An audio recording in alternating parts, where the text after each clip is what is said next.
Tēnā koutou katoa, ka mihi, ki ngā mate, haere, haere, haere, atu rā. Ki mihi, ki te iwi kaianga, ki a rangatāne. Ki a tātou, e tēnei, ki a ora. Tēnā koutou, tēnā tātou katoa.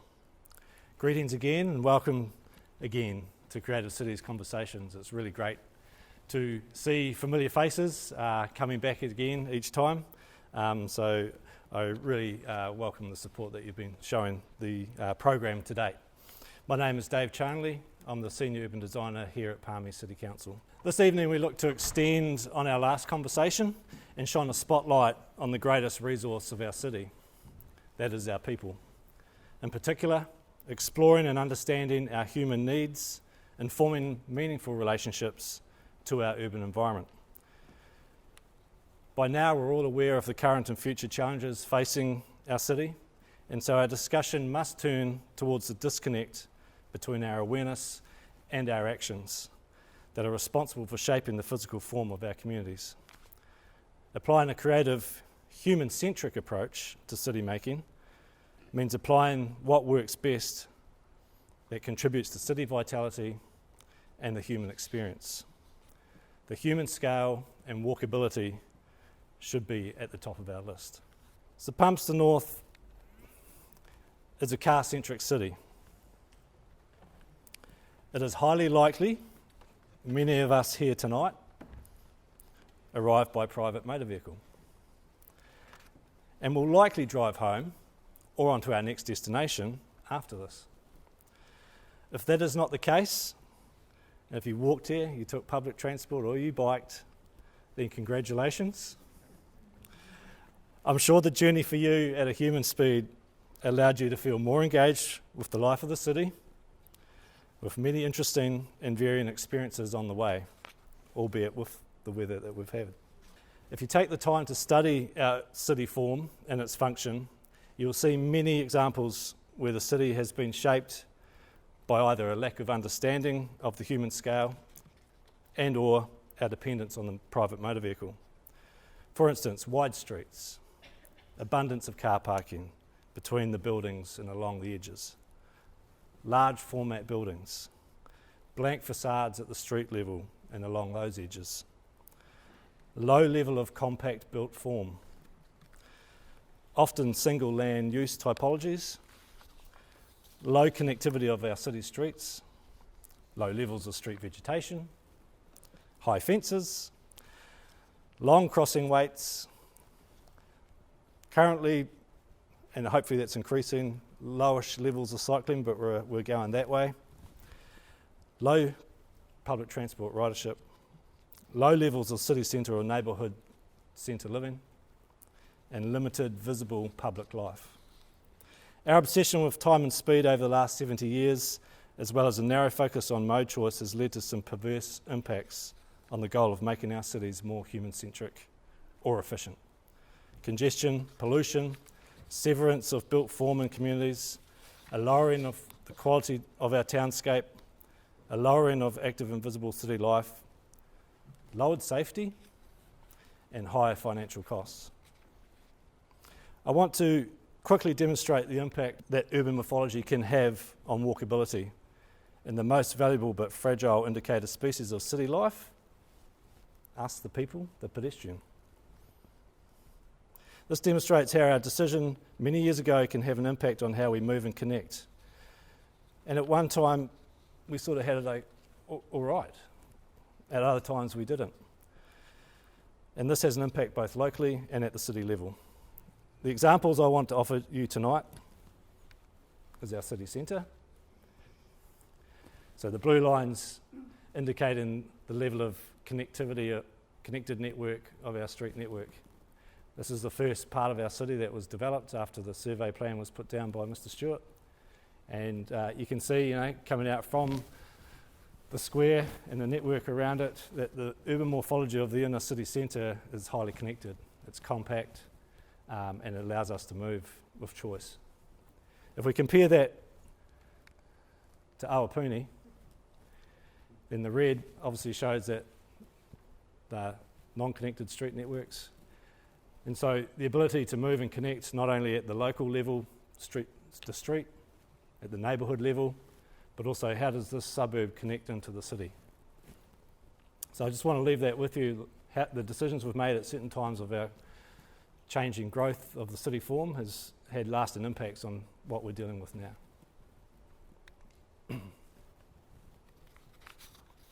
So what does walkability in a creative city look like? Well, perhaps it's useful and purposeful.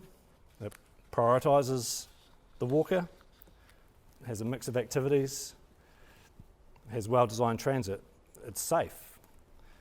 It protects the walker, and it welcomes bikes, because at the end of a bike trip, we usually have to walk. It's comfortable, it has great edges. There's the ability to have prospect and refuge, the ability to stop and observe in a comfortable manner.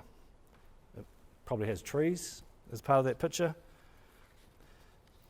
and it has some form of protection from climatic conditions, whether that's heat or rain or wind. And above else, it's probably interesting. It's got to have active facades along the building edges. Hopefully it's fine grain. And it's about picking winners. It's choosing where we want people to walk and recognising that not all streets we're going to be able to address in one go. This leads me to introducing our next speaker for the evening. Daniel is the Principal Urban Designer at Stantec and the Practice Lead for Urban Design and Advisory in New Zealand. He's passionate about supporting other places to embrace walkability and to put people first in the planning and design process. Daniel's experience is wide, ranging from strategic urban design, regional green infrastructure and master planning.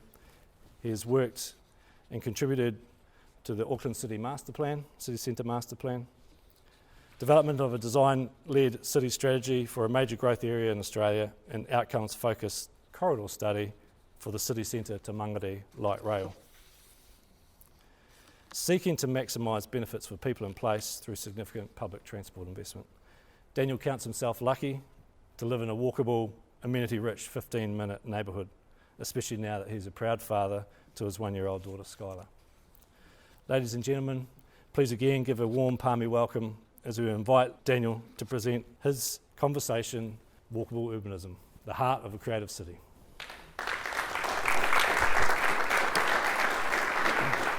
Thanks, Dave. Okay, kia ora. Thank you, Dave. Ko rangitoto te maunga, ko Waitemata te moana, ko Olympus rawa ko Ursula o ku waka, ko Ngāti Celt toku iwi, ko Mason toku hapu, no Tamaki Makaurau ahau, ko Daniel Chapman toku ingoa. So my name is Daniel Chapman. I've come here today from Tamaki Makaurau, Auckland, as Dave sort of alluded to, and I think he's done a fantastic job of introducing this. He pretty much covered everything I'm going to cover, but in a really short space of time, so if you're time tight, you probably got it. And I think the truth is it's actually quite simple. It's just we need to think about this stuff and get it locked into the thinking at the right stages within the process, or else we might miss out on the opportunity and have an expensive opportunity later down the line. I'm going to crack into it. This is when my personal relationship to walking started. So these are my first steps. That's me. I was about 1 year old. And growing up, walking was such an important factor for me, and for most people growing up. It means freedom, it means independence, it means self-determination. And I grew up in a walkable neighbourhood. That was where my house was. It was a 5-minute walk to the supermarket, about a 10-minute walk to my primary school. My first job was delivering circulars, or junk mail, as most people know it, which I now ask not to have any of. But I did it for many years. I started early. It enabled me to afford to buy a drum kit when I started high school. And so I peddled my circulars on this network in this neighbourhood for quite a while. And it started off at my grandparents' house. I walked past several of my friends' houses along the way, past the reserve that we used to explore, and the mangroves where I used to stop for a few minutes, 10 minutes, 15 minutes on my walk to get a bit of nature immersion as well. And I got to bump into people in the community along the way. I got to look into people's places as I walked past and be nosy, which was much easier at night with the lights on. And it's easy when there's no front boundaries or very low front boundaries, which is what I had here. And I always felt safe. And looking back, it was a really great job. And walking has actually, taken me to some pretty exciting places, from the Himalayas to the Sahara in Africa. And I now find myself living in a walkable neighborhood again. And in fact, walking's had a huge impact or a huge influence on where I've chosen to live in different parts of New Zealand and different parts of the world. And so I live here, and these circles indicate a 10 and 15-minute walk from my house. And all of my daily needs are within that location. I count myself very lucky to be able to live in such a location. But supermarkets, schools for our daughter when she needs them, cafes and so forth, all within a walking distance. And so effectively I live in a 15-minute neighborhood. My neighborhood demonstrates many of the ingredients of walkable urbanism, which I'm going to share more in this presentation. And because I have this experience, I'm really keen to be able to help others or other places at least get some of these ingredients right to allow other people to have the same opportunity. So here's a few slides from around my neighborhood near my house. So there's a compact urban form, rhythmic building facades, open and intimate frontages, trees in the street which help break down the scale, and essentially a network of streets that connect me to the destinations that I want to go. And as Dave pointed out, walkability has now taken on a different meaning for me. So I'm now a dad and find myself pushing our daughter Skylar around in a stroller, which comes with its own access needs and walkability needs as well, or riding her around on the bike. And I feel very grateful for the walkability of my neighborhood to enable me to actually be able to do that comfortably and easily. And people always say, especially when Skylar was very young, when your baby isn't sleeping, put her in the car, drive her around, that'll put her to sleep.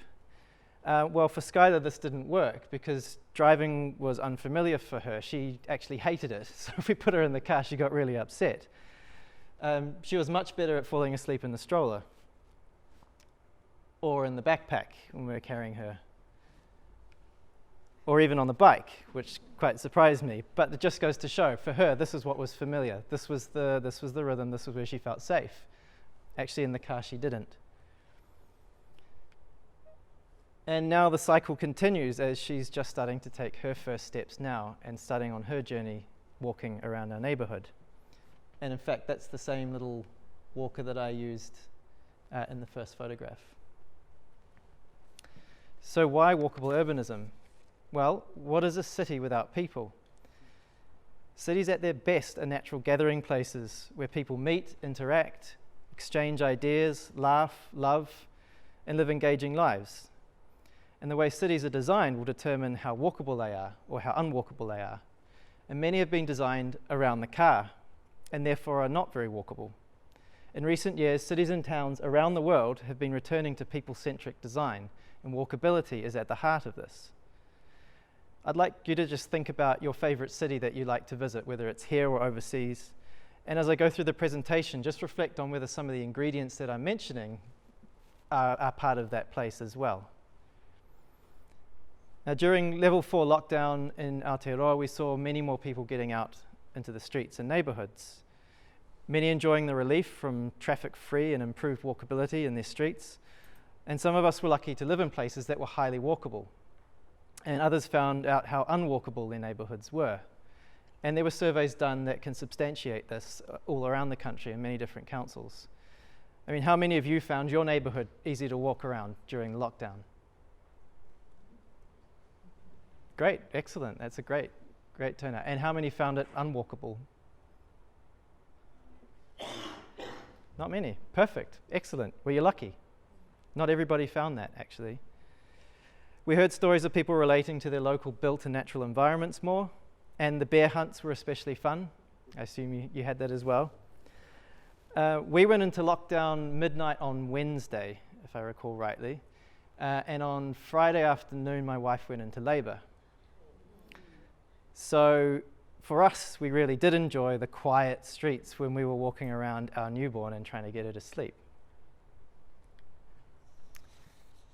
So what are some of the benefits of walking? Well, it's healthy. Walking is one of the best ways to keep active.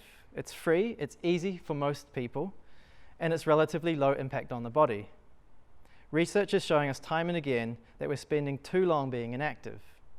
We have an obesity epidemic here in New Zealand, actually. New Zealand has the third highest obesity rate in adults in the OECD. And it has the second highest rate in the OECD for obesity in children, which is crazy. How can this be? We get the impression that we're such an outdoorsy and sporty nation. Part of it's diet, and part of it's other things, but part of it's inactivity. We do spend a lot of time sitting. You know, we sit in our cars, then we sit at our desks in our offices, then we sit at home in front of the TV or in front of the laptop. And physical inactivity is linked to heart disease, stroke, type 2 diabetes, kidney disease, osteoarthritis, osteoporosis, colorectal cancer, depression. You know, physical activity like walking can help prevent or improve these conditions.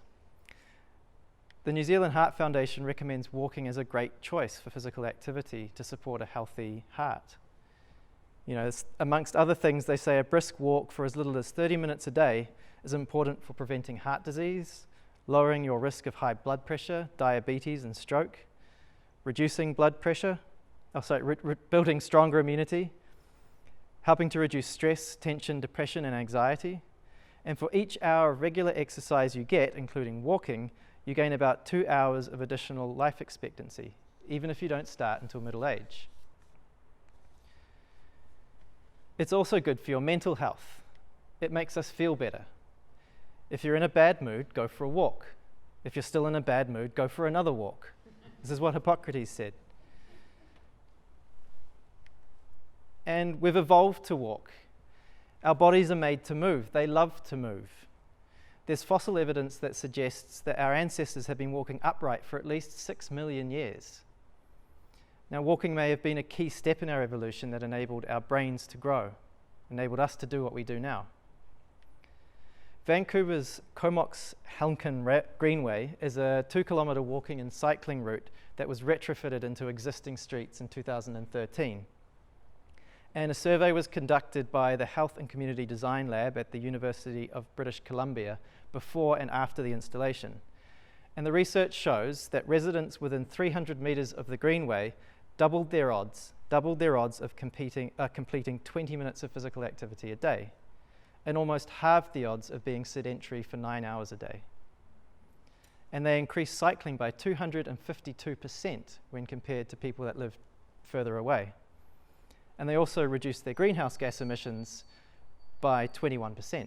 And your He Ara Kotahi project in Palmy is a fantastic piece of walkable infrastructure that I'm sure will be a great supporter of health in your community.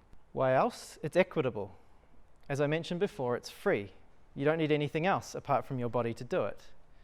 If everybody lived in walking distance to their daily needs, no one would have to pay to get around. Unfortunately, our car-based urban form has put a financial toll to local access for many people. And walking is the only form of transport that you can truly use 100% of the journey from beginning to end. Also interesting to note that approximately 30% of New Zealanders don't have access to a car. It's sustainable. In fact, better than that, it's regenerative. Not only in terms of our physical body, but also allowing us to connect to our environment at a pace that enables a depth of connection that can serve to regenerate our relationship to the natural world, and therefore the place within a delicate ecosystem that we are actually a part of. Given its light touch, it also enables the natural world around us to regenerate too. And I can pretty confidently say that in 100, 200, or even 1,000 years' time, if as a species we do last that long, we're going to be walking. And I'm not that confident about any other form of transport that we take. So this is Earth Overshoot Day. On Saturday that has just been, New Zealand reached its Earth overshoot day. And this means that if the rest of the world consumed resources like we do here in New Zealand, we would have used up our annual amount of resources for that year. And so therefore we'd be going into deficit from this point onward. We have a climate crisis. We have an environmental destruction crisis. Greenhouse gas emissions from walking is 0. The recent Climate Change Commission provided some advice to government on the steps Aotearoa must take to drastically reduce greenhouse gas emissions and address climate change. It identified transport as one of the most important targets to change, saying reducing transport emissions is crucial to meeting our emissions budgets and reaching net zero by 2050. At a recent conference I attended, I had the stark reality of climate change slapped back in my face again by a scary presentation from Victoria University's Professor Dr. Mike Joy. It was an important wake-up call for me, and I'll repeat a few of the frightening statistics on energy cost of our oil use. 1 barrel of oil equals 1,700 kilowatt hours of work. 1 human working for 1 day equals 0.6 kilowatt hours of work. A 60-litre petrol tank equals 1 human working for 4 years. Therefore, it would take 184 humans to power a small car. Now, I figure, and I might be not completely true about this, but it can't be too far off, if we replace working with walking, a person could walk for 4 years on the same energy as a car running on a full 60-litre petrol tank. So walking also makes economic sense. Not only are there significant cost savings to the health service and costs associated with environmental destruction, there's other cost savings for infrastructure and productivity too. Now, the slide on the screen is from Canada, so the metrics aren't going to be quite right for us here in New Zealand, but it's not going to be a million miles off. And what this shows is the cost to society for different modes of travel, with walking being substantially cheaper to society than other forms, and cycling coming in a close second. And my colleagues have been working on the business case for walking up in Auckland for a number of years now, and their research shows clearly that investing in walkable urbanism has significant positive effects on the economy. I won't attempt to summarize the huge amount of work that's gone on, but I'll share a couple of the highlights. So what this is showing is one intersection on Queen Street in the centre of Auckland, and the number of pedestrians crossing the different directions that they could cross were counted, and so we got to understand what the different proportions of people crossing were. Delays to people caused by waiting at traffic lights were assessed for their economic impact on productivity, and their surveys showed that there were 7 times more pedestrian movements on Queen Street than vehicles. However, vehicles had a much easier time getting through intersections than people walking. And they calculated at one intersection alone, the annual cost from delays on productivity was $2.2 million on one intersection. When the other intersections along Queen Street were taken into account, this figure ballooned to $11.7 million for 1 year alone. It's social. So walking promotes and enables social connectivity, building community relationships through unplanned interactions. People who walk to their park or their town centre actually spend longer sitting there and socialising when they get there. And it's also a key ingredient for a creative city. All truly great thoughts are conceived by walking. Friedrich Nietzsche. So research has shown that walking plays a role in creative thinking. A recent Stanford University study found that walking boosted creativity output by 60%.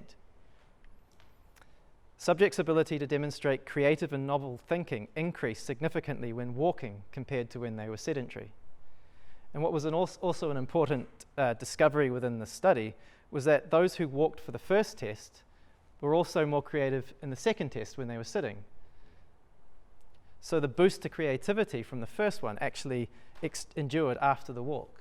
So we can say that that walking gives us at least the benefits of health, well-being, environment, economy, community, and creativity. So why wouldn't we do it? And it's a freebie for creating a creative city. So what are the ingredients? It's actually quite simple, and Dave's already referenced most of it previously. And here I'm going to borrow directly from the urbanist Jeff Speck, who I would really recommend checking out his work. He's got a fantastic piece of work on walking, and it's got all you need to know, really. Jeff's general theory of walkability says, fundamentally, to be favoured, a walk must satisfy 4 main conditions. It must be useful, safe, comfortable, and interesting. So each of these qualities is essential, and none of them alone is sufficient. So useful, well, connectivity is key to being useful and convenient. Networks need to connect people to the places that they need to go. It also means that the places people need to go are in walking distance, so proximity is critical. And Palmy's in a really good place for this, given its relative compactness. Many places don't have that benefit. It needs to be safe, so it needs to be safe and to feel safe. It's no good investing in walkable urbanism only to have people not feel safe using it. And it negates some of those health benefits that we saw before. Now this image here, which is available online, it shows the risk to road users of fatal or serious crashes on corridors within central Palmy. So what you need to know, the black is high risk, the red is medium high risk, and orange is medium risk. So it doesn't really paint a very good picture of safety within the center of Palmy. But you're not alone at this at all. In fact, many cities look like this, and many look even worse than this. Comfortable. It needs to be comfortable. Essentially, this is good urban design. It means good design of the streets, the public spaces, and the buildings that line them and define a human scale. And the physical paths themselves need to be universally designed. They need to be interesting and enticing. And we've only recently evolved from hunter-gatherers, really, and we're programmed to scan our environment for treats. This means that the buildings and features that line the streets and the footpaths need to have dynamic rhythm and visual interest and afford visibility to other people, because it's people that attract people. And nature or natural elements can also increase interest and attractiveness. And I'm going to add a 5th condition to Jeff's 4 conditions, and that's inspirational and educational. I think when we're designing streets for children, they need to be inspirational and educational as well. And in fact, we would do really well to consider the design of our streets from a kneeling height, which is the height of children, and very few people do that. It's interesting. Try that sometime, looking at your street from kneeling height. So how do we achieve useful, safe, comfortable, interesting, and inspiring walks? Creating walkable urbanism must be addressed across all scales of city shaping, from macro to micro, and ideally coordinated by an overarching strategy for walking for your city.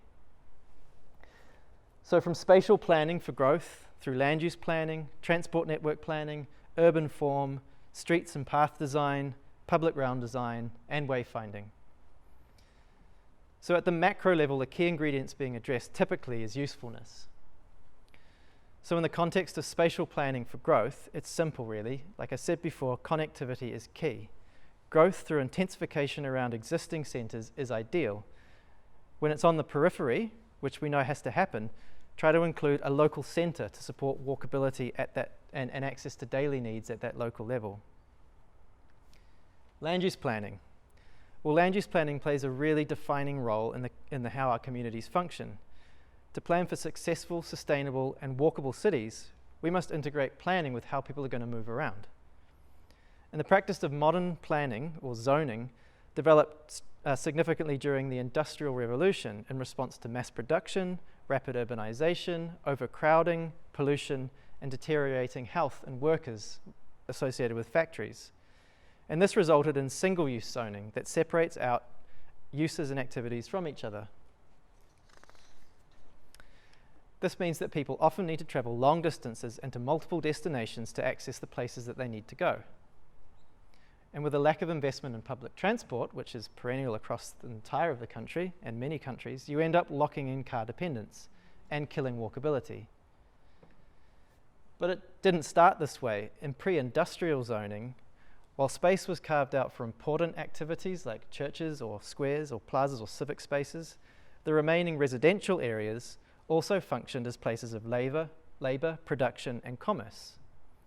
So back then, most people also worked from home, which is something we're seeing a lot more of now. In fact, the definition of home was tied to the definition of economy, which caused a much greater mixing of uses within the residential quarters of the city. And so this is mixed use, which you've often heard, or I'm sure you've heard being talked about before. We now know that this mixing of activities is what is essential for supporting vibrant, creative, and walkable places. In fact, we've known this for a while, but the zoning process seems to be a very difficult ship to turn. This co-locating of uses in an accessible catchment is an essential ingredient for 15 and 20-minute neighbourhoods, which you may have heard of. And that's something that Hamilton City has recently signed up to achieving. In existing suburban contexts, this can be a little harder to retrofit, but it can be done. In North America, colleagues of mine are working on multiple projects to introduce dense, walkable, amenity-rich urbanism into suburban settings. In fact, they've written a great book about it called Suburban Remix, which I'd recommend checking out sometime. But I'd like to talk about an example a little closer to home. So this is Soho Village, located in the city of Wyndham, in the outer western side of metropolitan Melbourne. Wyndham is a major growth area, but is dominated by suburban sprawl and is experiencing many of the issues typical of fast-growing communities on the urban edge where development was largely built around the car. So the mixed-use development at Soho Village by Clark Hopkins Clark is a piece of dense, walkable urbanism in an otherwise homogeneous brick and tile suburban context that we are all very familiar with here in New Zealand. It's a compact village containing many of your essential daily needs with a diverse range of housing types and live-work spaces. It is a small pedestrian-friendly main street and a village square lined with restaurants and a range of community amenities. And this mix of uses extends street activation times throughout the day and the night, increasing safety of the precinct due to the constant presence of people on the streets and passive surveillance provided by the apartments and the townhouses. There is an example from North America that I would like to talk about, as it's a great example of a creative transformation of a suburban icon, the shopping mall. It's one of many dead mall conversions that are happening across the US. There's lots of them. So this is Belmar in Lakewood, Colorado. And it's a story of the transformation of the old Villa Italia Mall, which is what we see there, which is a mega shopping mall, or was a mega shopping mall of over 80,000 square meters, with a sea of surface level car parking, as you can see, and turned into a 22-block walkable, street-based, mixed-use downtown in the middle of the suburbs. So from enclosed mall to streets, retail is now outwardly facing, and it creates interesting and active edges. So it's a complete transformation. Now, the project's been hailed for creating a sense of community that wasn't there before, and the community were really strong in saying they wanted that. They wanted to attract creativity, and they wanted to have a community heart, not just a shopping mall. So it cost a lot of money. This cost US $750 million. But in 2016, it was contributing US $200 million a year in retail sales. So it's actually turned out to be a financial success. So, transport network planning. For those of you that attended the last Creative City Conversations, I'm sure that Liz would have given you a lot to think about in this space.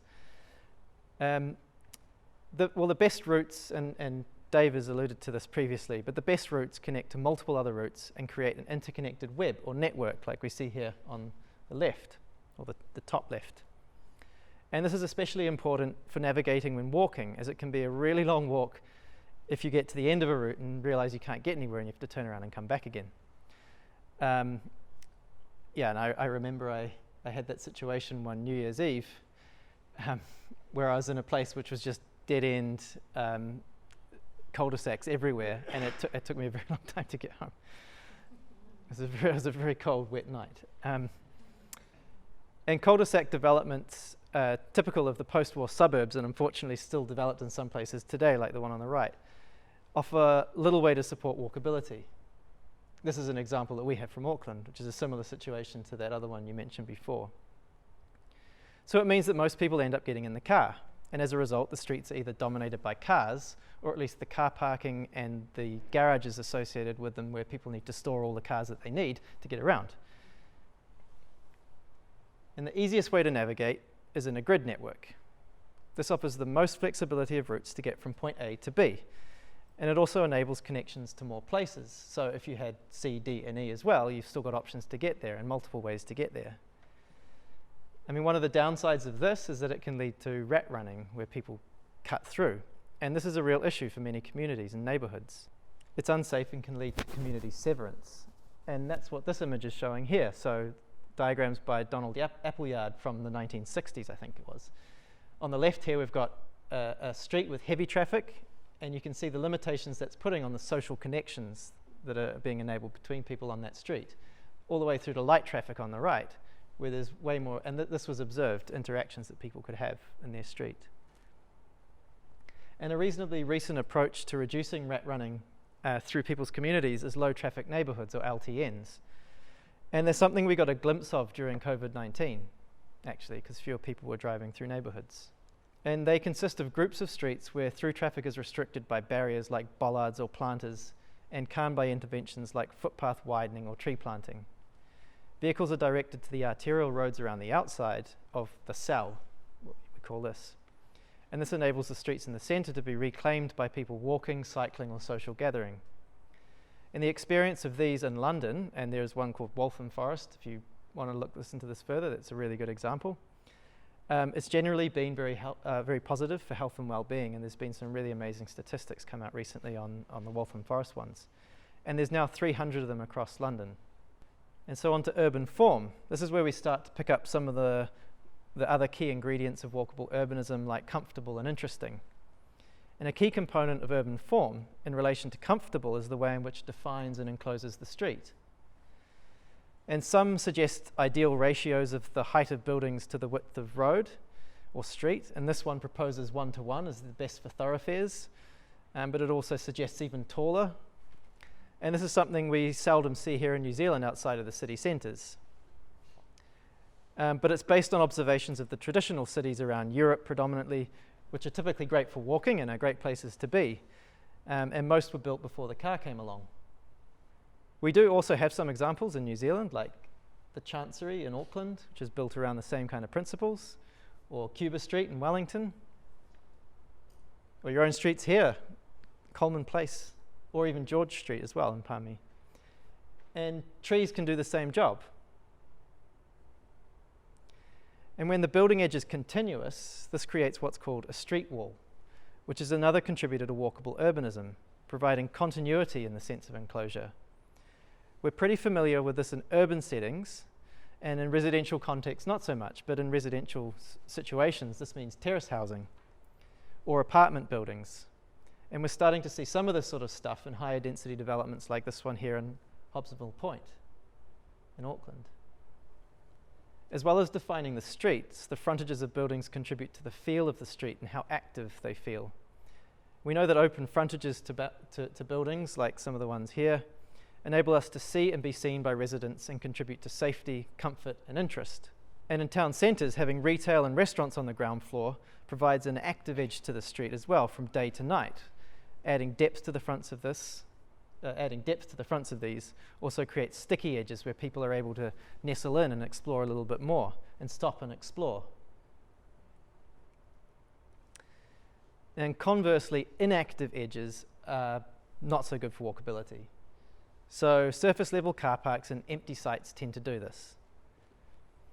Empty sites can be a problem, but there's ways to deal with them. And I remember when I was in Berlin some years ago, there were what appeared to be buildings, but in actual fact they were images of buildings printed onto canvas that were erected, and they surrounded empty sites because at that point there was a financial district that was expected to move or to locate in Berlin on the eastern side. But Munich made a better pitch and they decided to go there instead. So they ended up with these streets that were designed to have grand buildings around them, but the buildings never came.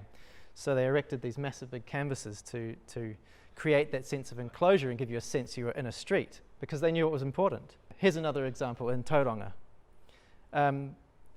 This was the old Tauranga City Council building. It was full of mold. It needed to come down. You can probably see a little bit of it creeping up the top there.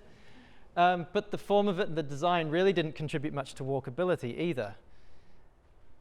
And so the building came down, and instead of it being an empty site, they created this place called Our Place for the community. And some of you may have visited and seen it.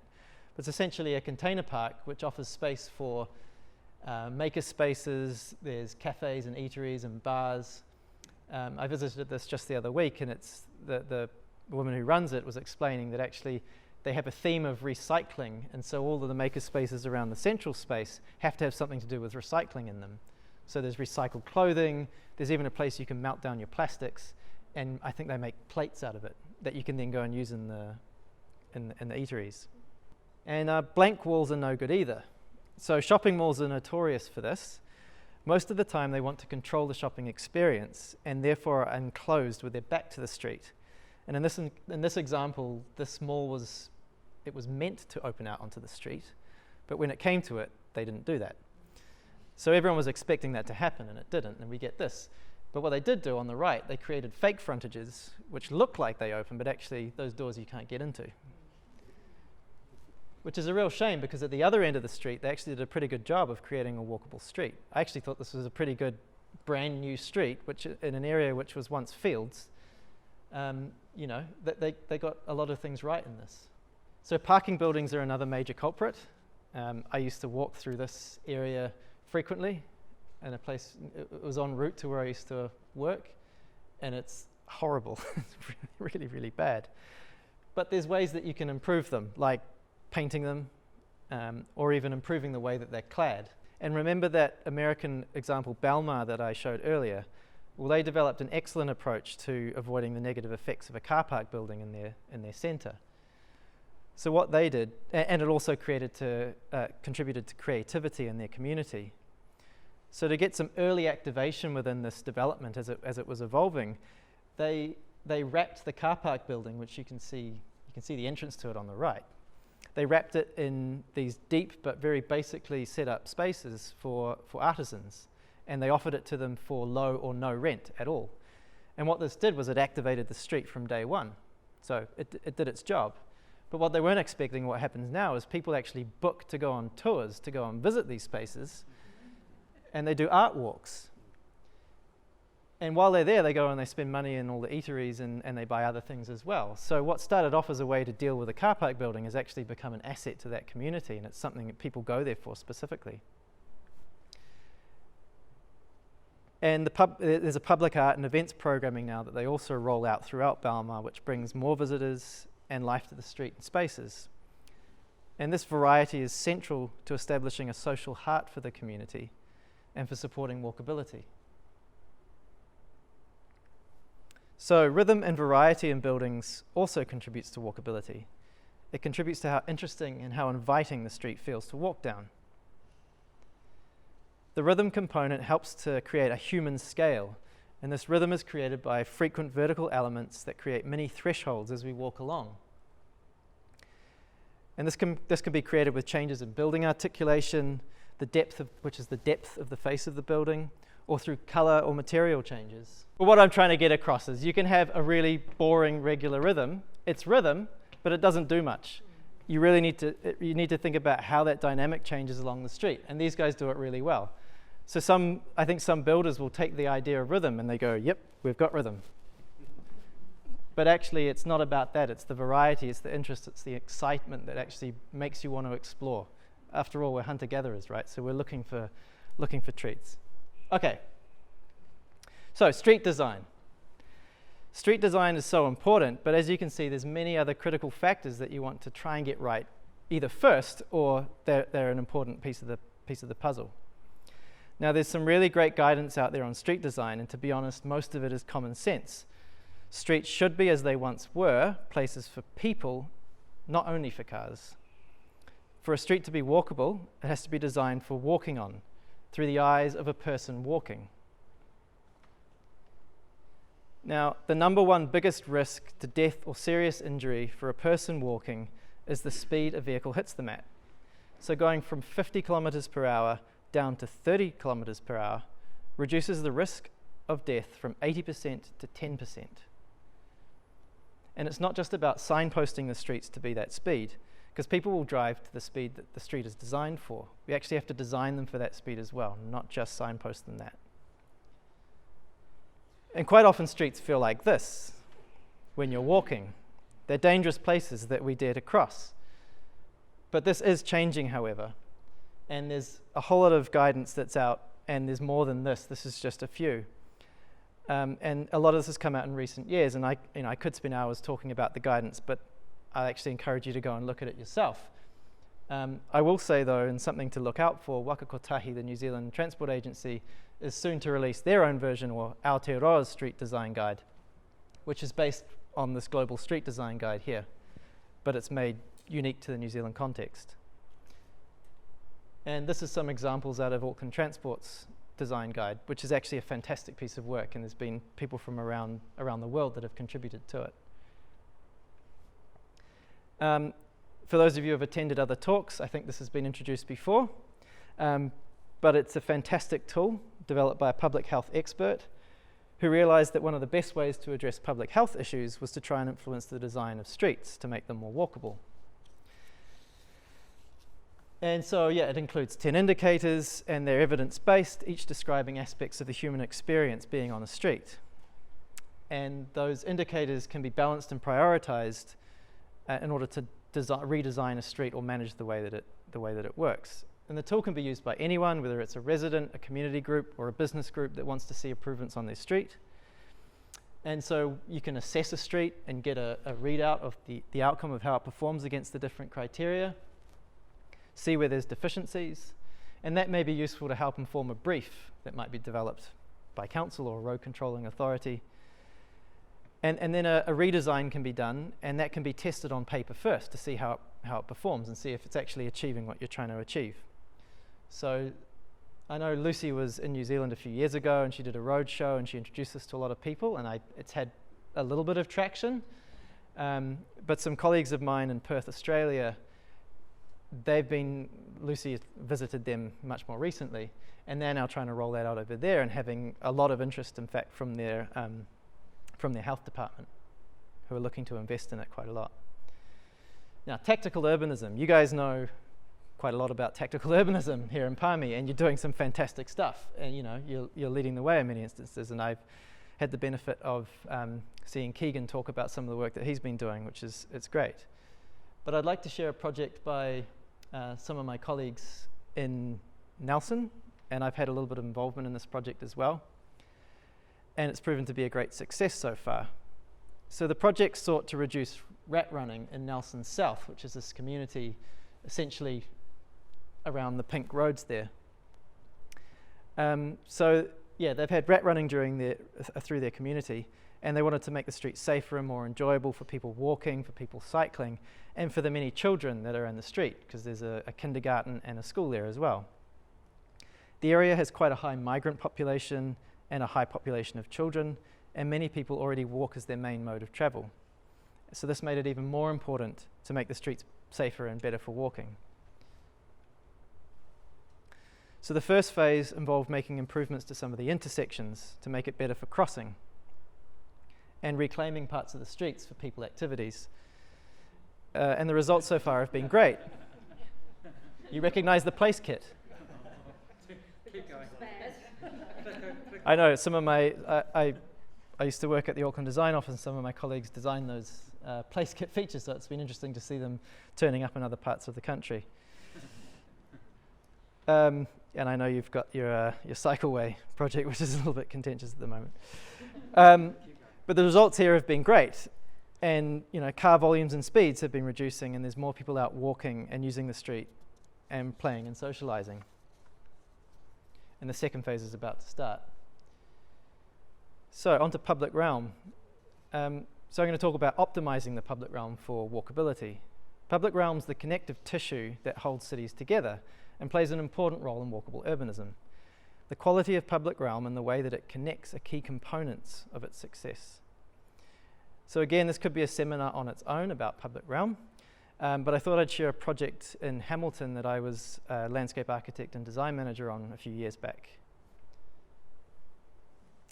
So the project has taken an underutilized inner city site, which was a vacant building site. There was a building, it was demolished, and yep, they do what a lot of cities do, and they create a car park with it.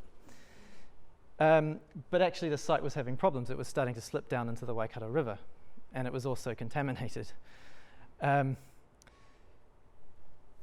So this project's provided a missing link in the city centre. It's connected the city centre to the Waikato River and to the river paths, which there's not many opportunities for that. And the project includes ramps and stairs that connect Victoria Street to the river paths. It's filling a missing link in the walkable network in the city, so it's an incredibly useful walking route. In addition to that, the quality of the space has resulted in the adjacent buildings opening up and turning blank walls into interesting, exciting and active edges. And the variety of uses of the space and the surrounding buildings means that the activity extends across day and night and across weekday and weekend, leading to a place that's also safe. So there's different spaces for different activities, plenty of furniture and attractive lighting means that the space is also comfortable. The level changes in the way that these have been created with terraces and steps, along with little details like the boulders, makes the place fun for kids as well. So the project scores pretty well on all the ingredients. It's useful, it's interesting, it's safe, comfortable, and it's inspirational. So we could call it good walkable urbanism. There's also street art and whimsy, which I think is really important to creating a vibrant, exciting, and creative city, especially when there's children involved. So on to wayfinding finally. Now, wayfinding's really important and ideally should be managed at a city level, and it should be done by the professionals because it needs to think about how people read the different languages, and it needs to really be visually accessible for people and tactile. But if that's not an option, or you've got an inkling or an urge to do something else, there's a great initiative out there from the US, and you may have seen this before, and it's called Walk Your City. And it's something that a community can do for themselves to encourage more people to walk. It's like a tactical urbanism approach to wayfinding. So you plan your network, and the key places you want to direct people to, you then order the signs and install them. And it's a great initiative to highlight to people that sometimes, in fact, it's actually quite convenient to walk somewhere. And I remember I was living in London for quite a few years, and I'll recall some of the tube stations that you come out of, it would say, do you know that actually if you walk this way, you'll get to Leicester Square or some other attraction, because so many people would pop up, see the thing, go back down, go across, pop back up, not knowing that actually they were right next to each other. And I think we do the same. We get in our car and we drive from one car park to the next car park to the next car park to the next car park, when actually you could do all of that. So when to start? Well, I'd say do it now. As you start to walk out on the way appears. Rumi. So as shown earlier, we have a safety crisis on our streets. We need to make them safer for people walking. We have a climate crisis. We need to switch people to zero carbon travel. And we have a health crisis. We need to get more active and more often, as the phrase goes. So where do you start? Well, I say identify the places you can make the most difference. So the walkable catchments to key destinations like town centres or schools or universities. Areas where there are not many people that walk now, but they could if you overcome a few barriers.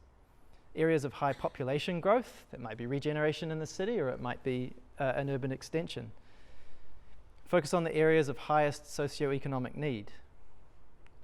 And seek to achieve a geographical balance across the city rather than preferencing one place over the other. And essentially work with what you have.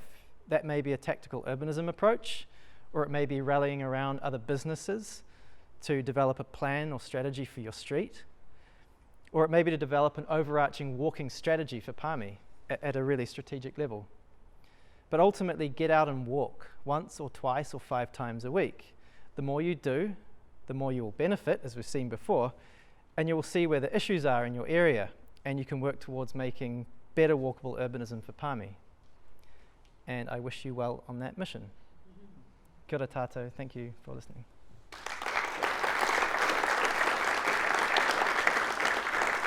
Right, thank you very much, Daniel. That was a really interesting talk, I have to say, and a nice way to sort of wrap up the other themes that we've been talking around through this program. We're looking to deliver our final conversation of this program. We encourage you all to go and register again at the website. Thank you all for coming. Thank you for supporting the program, and we look forward to seeing you next time. Thank you.